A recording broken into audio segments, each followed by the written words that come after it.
Kalvakuntla Kavitha BRS party పైన target చేస్తూ ఉన్నది. కాంగ్రెస్ బీఆర్ఎస్ రెండు పార్టీలు ఒకటే.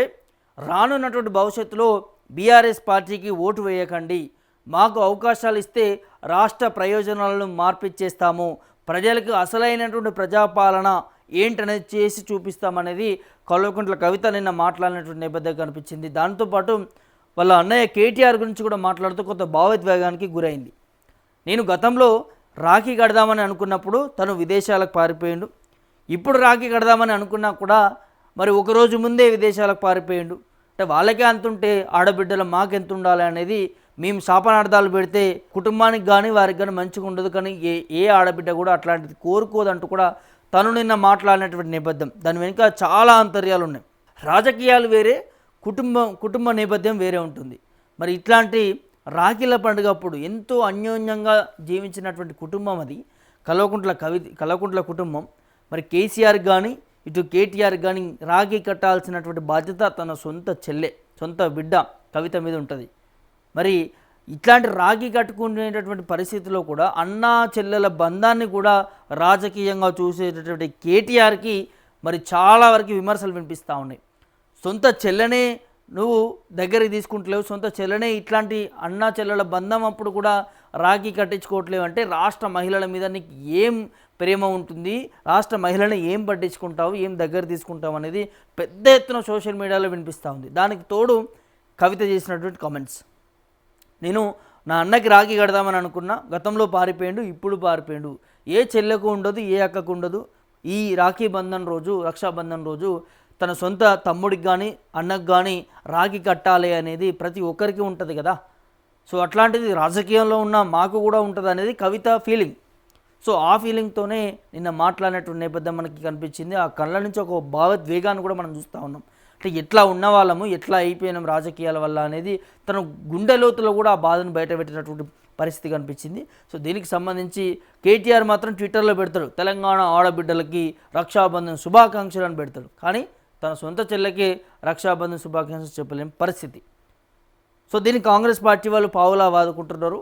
సో అదొక వేరే విషయం. అయితే మరి కేసీఆర్కి కల్వకుంట్ల కవిత రాఖీ కడుతుందా అనేది పెద్ద ఎత్తున చర్చ వినిపిస్తూ ఉంది. దాంతోపాటు నిన్న కల్వకుంట్ల కవిత మాట్లాడిన వ్యాఖ్యలు ఒకసారి మనం చదివి వినిపించుకునే ప్రయత్నం చేద్దాం.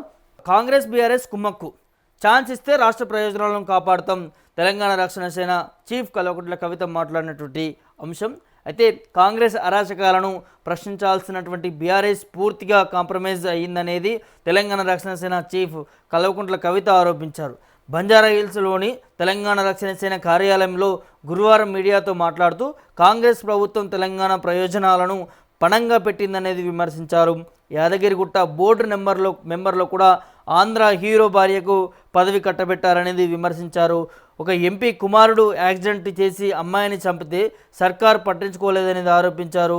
మరి బోధన్ మాజీ ఎమ్మెల్యే షకిల్ కుమారుడు కూడా ప్రగతి భవన్ మరి బ్యారికేడ్లను గుద్దితే జీవితాన్ని ఆగం చేశారనేది, మరి మైనారిటీ నాయకుని కుమారుడైనందుకని అలా చేశారనేది, కానీ ఆంధ్ర నాయకులు కొడుకులు యాక్సిడెంట్ చేస్తే పట్టించుకోరా అని కూడా మరి ప్రశ్నించారు. తెలంగాణ జలాలను ఆంధ్ర నాయకులు దోచుకుంటున్నా సోయలేదనేది కవిత ఆగ్రహం వ్యక్తం చేసినట్టుగా తెలుస్తుంది. అయితే కొత్త వాళ్ళకి అవకాశం ఇవ్వాలనేది తన పార్టీ గురించి కూడా మాట్లాడుకునే నేపథ్యం కనిపిస్తూ ఉంది. మరి పాల వ్యాపారం కోసం Harish Rao real estate business కోసం కూడా కేటీఆర్ ప్రభుత్వాన్ని ప్రశ్నించట్లేదనే దాన్ని కూడా ఆరోపించారు. అంటే హరీష్ రావు కోసం ఇటు కేటీఆర్ ప్రశ్నించట్లేదనేది కవిత చెప్తున్నది. అయితే కాంగ్రెస్ ఫెయిల్ అయిందనేది, తామే మళ్ళీ అధికారంలోకి వస్తామనేది బీఆర్ఎస్ అంటుందని, కానీ అధికారంలో ఉండగా మరి బీఆర్ఎస్ వ్యవస్థీకృత నేరాలకు పాల్పడిందనేది విమర్శించారు. ఇరిగేషన్, పాలు, రియల్ ఎస్టేట్, ఇసుక దందాలను ఆ పార్టీ నాయకులు పంచుకున్నారనేది ఆరోపించారు. నేరాలను వ్యవస్థీకృతంగా చేసి బీఆర్ఎస్కు మళ్ళీ అవకాశం ఇద్దామా అంటూ ప్రశ్నించారు. కాంగ్రెస్ బీఆర్ఎస్ రెండు పార్టీలు ప్రజలను మోసం చేశాయనేది చెప్పారు. పారదర్శకమైనటువంటి అవినీతి లేని కొత్త వాళ్లకు అవకాశం ఇచ్చేందుకు తాము వచ్చామనేది ఆమె స్పష్టం చేశారు. తమ పార్టీకి అవకాశం ఇస్తే తెలంగాణ ప్రయోజనాలను పూర్తి స్థాయిలో కూడా కాపాడుతామంటూ కవిత చెప్పారు. మరి ఇదే కవిత 2018లో తెలంగాణ ప్రయోజనాలను ఎందుకు కాపాడలేకపోయింది? 2014 నుంచి 2023 వరకు కూడా బీఆర్ఎస్ ప్రభుత్వం, వాళ్ళ ప్రభుత్వమే కదా అధికారంలో ఉన్నది. ఆ ప్రభుత్వాల్లో కూడా ఎంపీగా పనిచేసిరు, ఎమ్మెల్సీ కూడా పనిచేశారు కదా, బీఆర్ఎస్ నాయకులలో అగ్ర నాయకులలో కవిత కూడా ఉంటుంది. మరి అప్పుడు తెలంగాణ ప్రయోజనాలు ఎక్కడ పోయినాయి?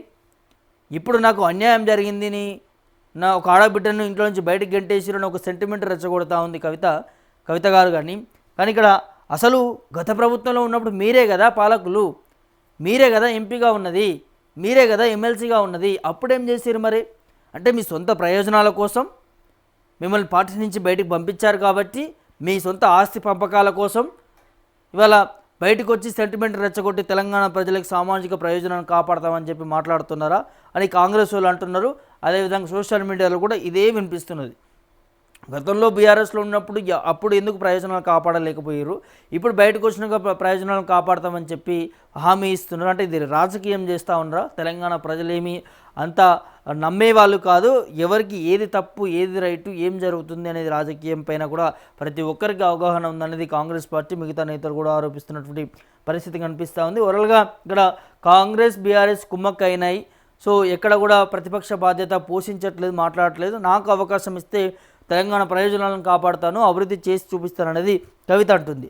అయితే ఈ విషయాన్ని పక్కన పెడితే ఇవాళ రక్షాబంధన్కు సంబంధించిన అంశం ఉన్నది, పండుగ కాబట్టి మరి ఈరోజు కల్వకుంట్ల కవిత కేసీఆర్కి రాఖీ కడుతుందా అనేది పెద్ద ఎత్తున వినిపిస్తూ ఉంది. గతంలో కూడా కట్టలేదు. సో అటు కేటీఆర్ మాత్రం తెలంగాణలో అవైలబుల్గా లేరు, విదేశాలకు వెళ్ళిపోయారు. సో ఇప్పుడు మరి ఈ రక్షాబంధన్ రోజైనా మరి కేటీఆర్కి ఫోన్ చేస్తుందా, ట్వీట్ చేస్తుందా? కేటీఆర్ మాత్రం తెలంగాణ ఆడబిడ్డలందరికీ కూడా రక్షాబంధన్ అనేది ట్వీట్ చేస్తున్న నేపథ్యం కనిపిస్తూ ఉన్నది. కానీ మరి కేటీఆర్ లీడు ఓకే, మరి కేసీఆర్కైనా వెళ్ళి రాఖీ కడుతుందా కవిత అనేది చూడాలి. ఒక తండ్రి ఒక బిడ్డకు సంబంధించినటువంటి ఒక ఆవేదన పరిస్థితి కూడా మనం చూస్తాను. కేసీఆర్ కూడా మానసిక క్షోభకు కూడా గురవుతున్నాడట.